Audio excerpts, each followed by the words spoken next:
Welcome to the Author to Authority podcast. And today I've got an incredibly interesting guest for you. And Michel Neray is going to talk to you about storytelling and how you can use it to build your business. And this is a very important topic because when we do not own our story, we do not make those heart-to-heart connections that build business. So welcome to the show. I'm so glad to have you on. Hi, Kim. I'm excited to be here. Now, Michel is the founder of Mo Monday. He's a professional speaker. And if you've never heard of Mo Mondays, it is a fascinating thing that's happening across Canada, and it's now in 10 cities.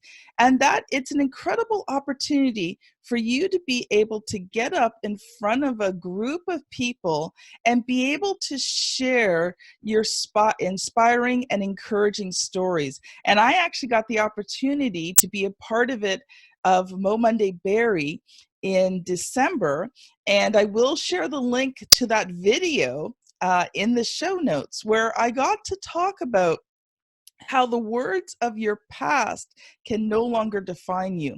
So today's show, if you are really interested in just being able to make those connections, you have to listen to today's podcast. Now, Michel, I know that you've come prepared to talk a little bit about your story, how you got into storytelling, and how you started Mo Mondays. I did, but before we even get into that, I want to tell you that I want to congratulate and honor you for the talk that you made at Mo Mondays. You can share with your listeners that we actually featured it because it was so good. It was one of the better ones that we got, and it's really a good talk. I was very impressed with you and your story and the way you developed it. And if people want to take a look at it, probably the easiest way is to go to the featured page, which is at momondays.com/mostories. Awesome. Well, we will put that link in the show notes to make sure that people can access it. And thank you very much. You know what? I was very honored to be able to get up and share that story and about how the words of my past had held me back. So thank you so much, because that was an amazing evening. Oh, you're welcome. That's why we do this. Your comment just now, your heartfelt comment, that's why we do this. We have seen so much growth, both personally and business-wise, through Mo Mondays and the people who speak at Mo Mondays, and even the people who don't speak, but they just come and they make those connections. You know, you asked me a little bit before we started the recording, you asked me, how did Mo Mondays start? And it really started because I was frustrated with your standard issue networking event. I started it about 8 years ago. I had already been a professional speaker for around 15 years, gone to all the networking events, been part of the professional associations, done all that stuff, and it just drove me up a wall. Now, I'd also right? Especially the professional association events, right? You know, that's the kind where everybody pretends that they're more successful than they really are. Yeah. You know those? And you always feel left out. Yeah, it's like, what's wrong with me? Until you realize that everybody else is just, you know, have their hype on extra high, right? Just to sound better. I'd also been to a bunch of networking events where it just felt like it was about giving and getting business cards. I'd been part of the stand-up comedy scene, and I loved it. Loved stand-up comedy. Used to go to open mic with my wife every single week. Every single Wednesday was open mic night, and we'd go. I did my time on stage there. Really got into it, and we loved it. And at the end of the night, we'd be driving in the car, and I'd turn to my wife and I'd say, "That was hilarious. That was fun." What were we laughing at? Oh yeah, We laughed at one guy who couldn't get a girlfriend. You know, something else about, you know, why somebody, it was always said, you know, it just, we laughed. It was cathartic. We loved to laugh. It was good. It was good for the body, good for the feel, but it felt more like laughter porn than anything else. It was junk food for, so, and then I'd also been involved in stand-up, in personal transformational events. You know, the kind where it's like thousands of dollars, several weekends, and everybody has to cry. Right?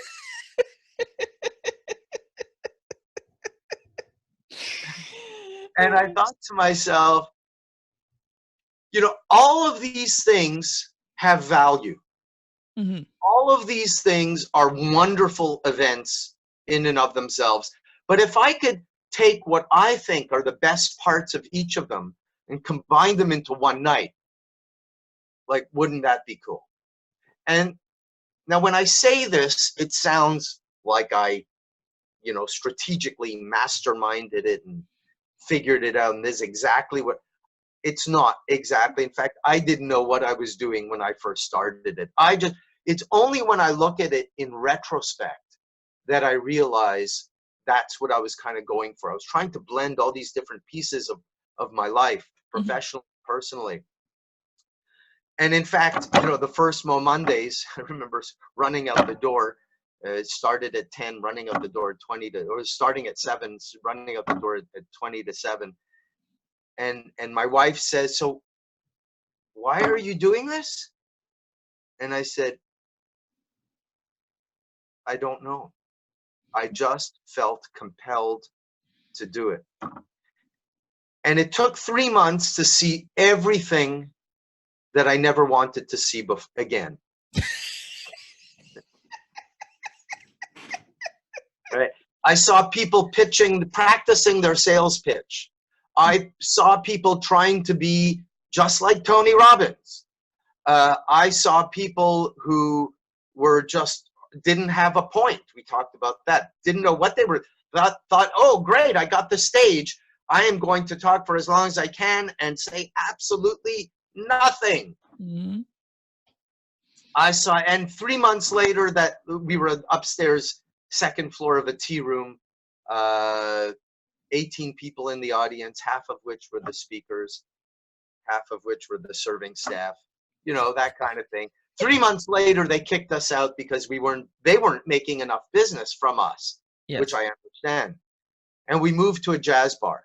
But like I said, in the past 3 months, I'd seen everything that I never wanted to see again.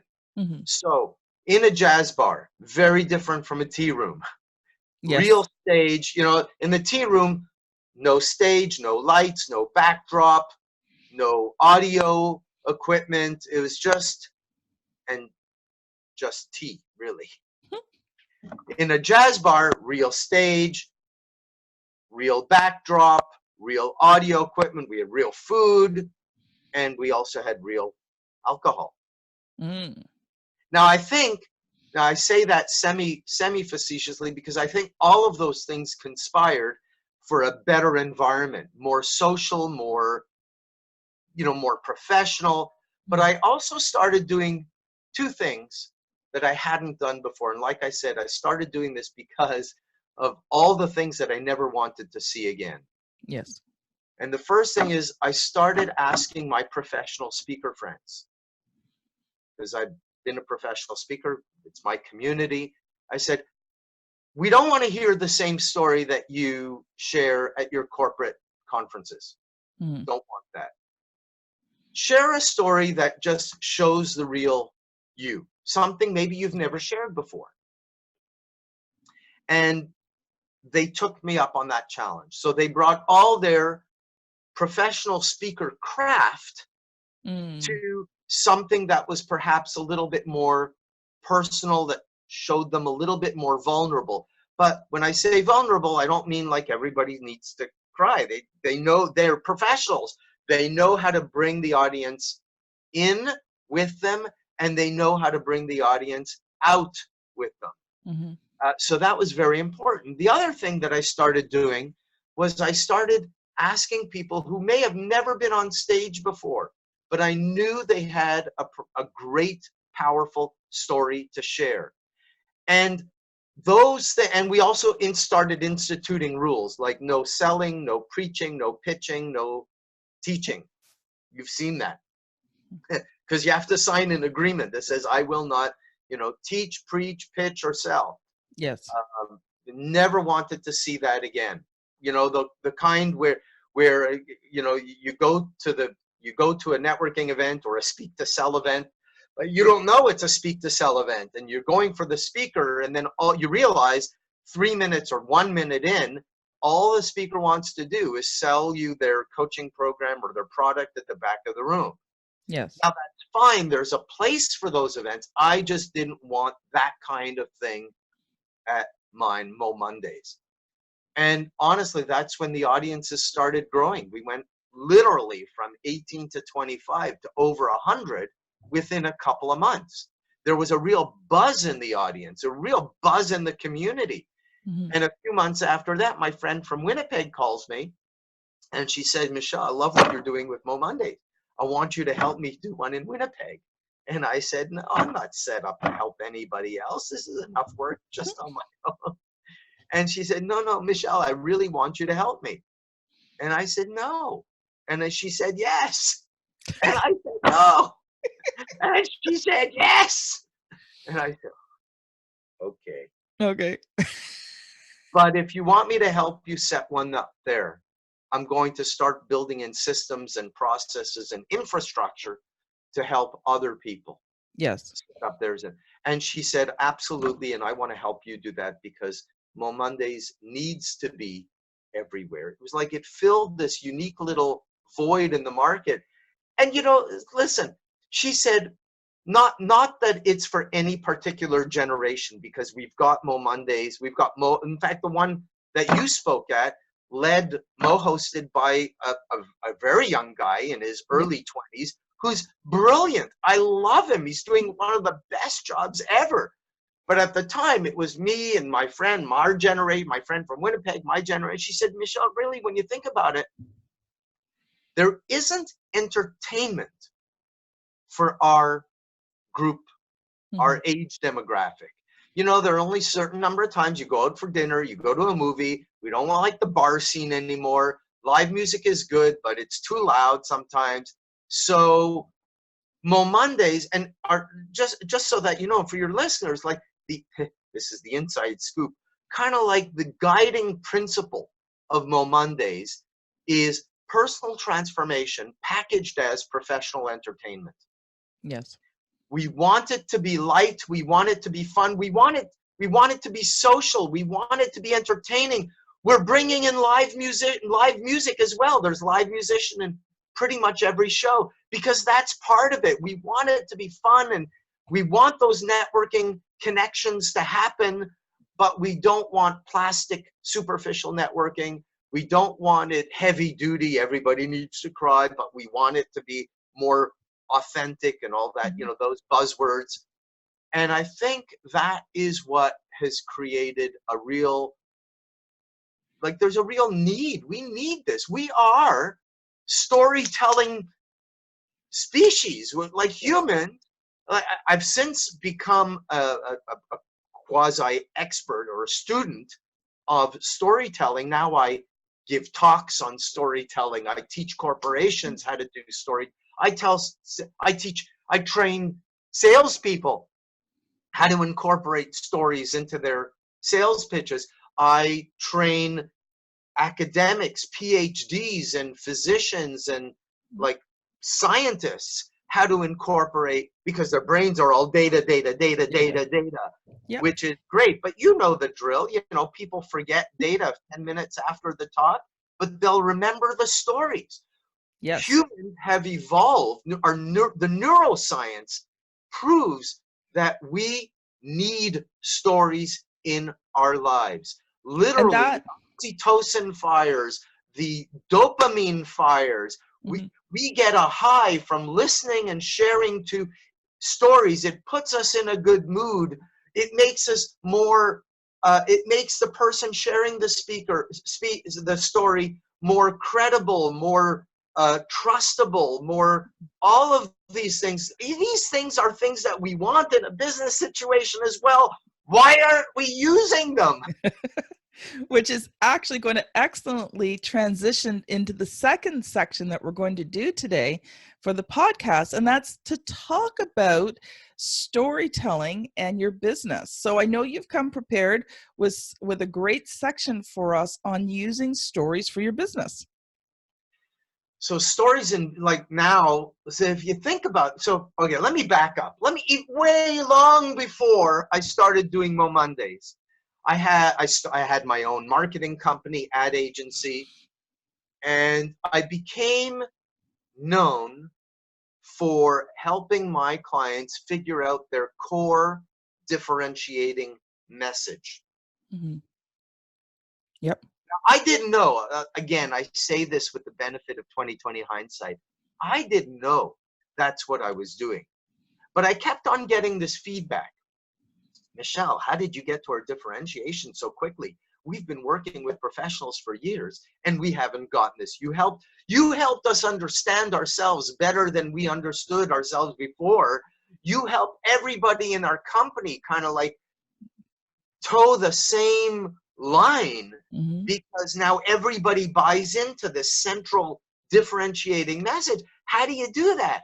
And for the longest time, I would, to use a technical term, my response was, oh.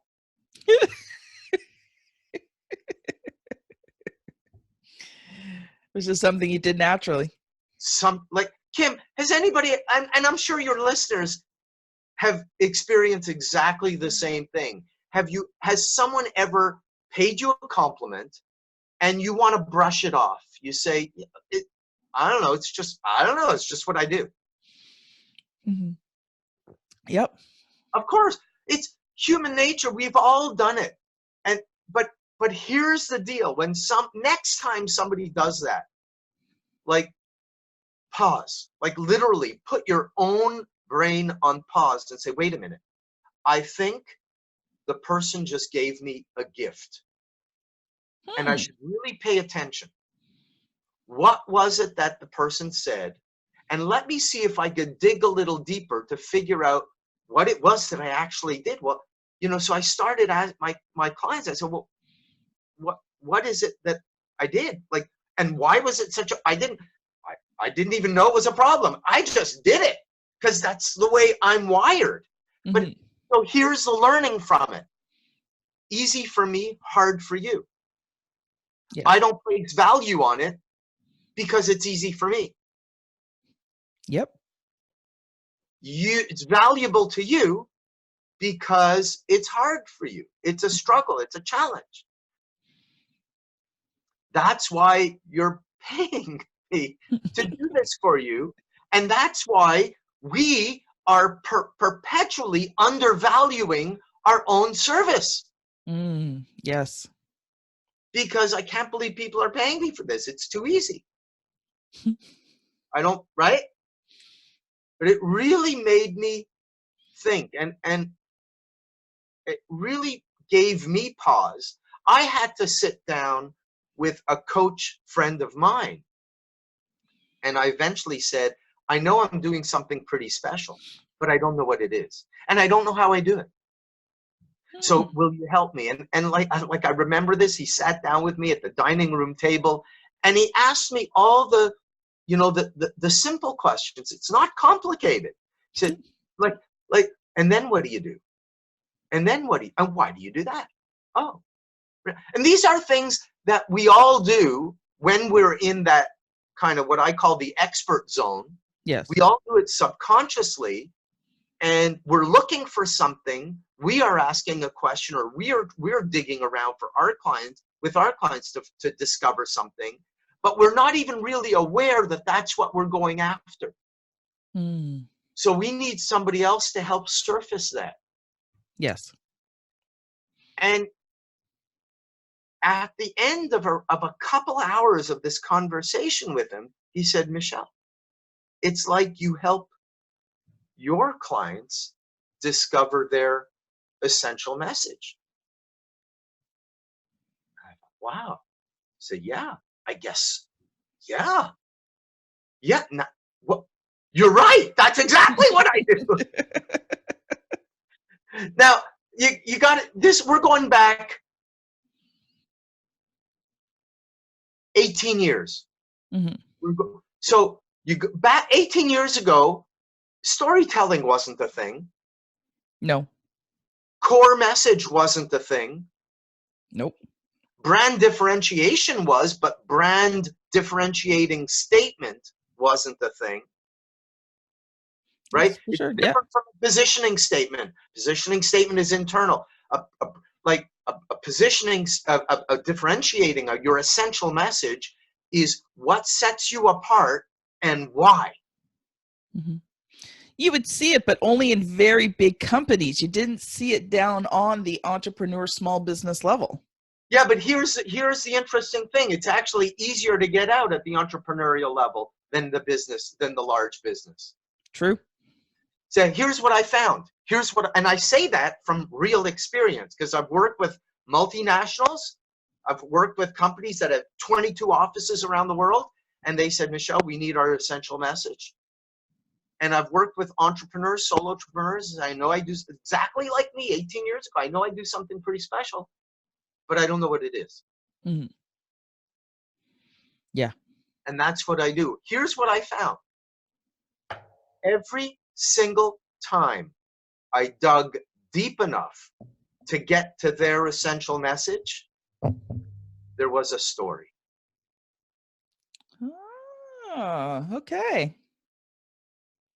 And the essential message ended up becoming the story.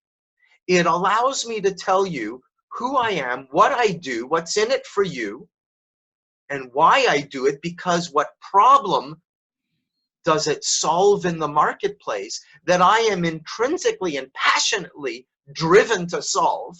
Yes. Right? Right.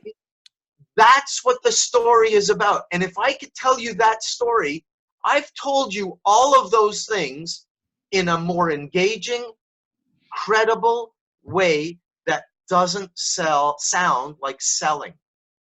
Mm. That's right. It's just sharing. It's just sharing. And if it resonates with you, great. You're my client. Yep. If it doesn't resonate with you, that's fine. We live in a world, both good and bad, where you can give and get business pretty much, unless you're a retail store on a busy street or an empty street. Like, we can get customers from anywhere. The good news is we could get customers from anywhere. The bad news is they can find vendors from anywhere. That's true. Which means that differentiating ourselves is more important than ever. Mm-hmm. So how do people maybe give a starting place for people to help them figure out, what is that essential story? The essential story, I know you can't go through it all in the short time we have together, but where would somebody start? I'll tell you a few principles and then I'll share a story with you. That cool? Sounds good. The principles are, we have in our society today, any society, especially in business, we have a general tendency to believe that there is a clear separation between our personal and professional lives. Mm. So what I discovered is that what makes you different as a person, Yes. that's what makes you better in your business. Yes. We are wired to see things, do things, look for things, make the world better in very specific ways that is influenced by the lens we have, by the wiring in our head, by the baggage we've carried with us, both good and bad, Mm-hmm. by the genetic material and the stories of our parents and our ancestors, by our life shaping experiences from childhood. Mhm. Yes. I've seen it with real estate agents. I've seen it with coaches. I've seen it with consultants. I've seen it with tech entrepreneurs, amazingly, because they're wired to build their company in a certain way. I'll give you an example of that later if we've got time. We've probably got about 5-ish minutes or so. Well, save that for another time. I'll tell you that it was back in, you see, in my conversation with Stuart, my friend that I asked for help, when he said, it's like you have which I've since branded the essential message, and I think I still have the domain essentialmessage.com that aliases now to my last name, Neray.com, Neray.com. But he started asking me, like, where did it come from? And it made me go back to my childhood. So let me just tell you that my mother, Holocaust survivor. Wow. Okay. My father, Jewish, raised in Iran, had to suffer the anti-Semitism and persecution of growing up in an Islamic state. Actually, it wasn't so clearly Islamic as it is today, but there was tons of anti-Semitism. He ended up joining the French Foreign Legion during the Second World War, just like in the movies. Horrific, horrific things. Met my mother a few years after the war. They were both going to a dance for, victims of the war. The word Holocaust wasn't a word yet. And they met going to the elevator. They got in the elevator going to a dance. They made it to the 10th floor where the dance was, but they didn't go out. They went back down. 3 months later, they got married. Now, if you want to laugh, I say that's where I learned the value of a good elevator pitch.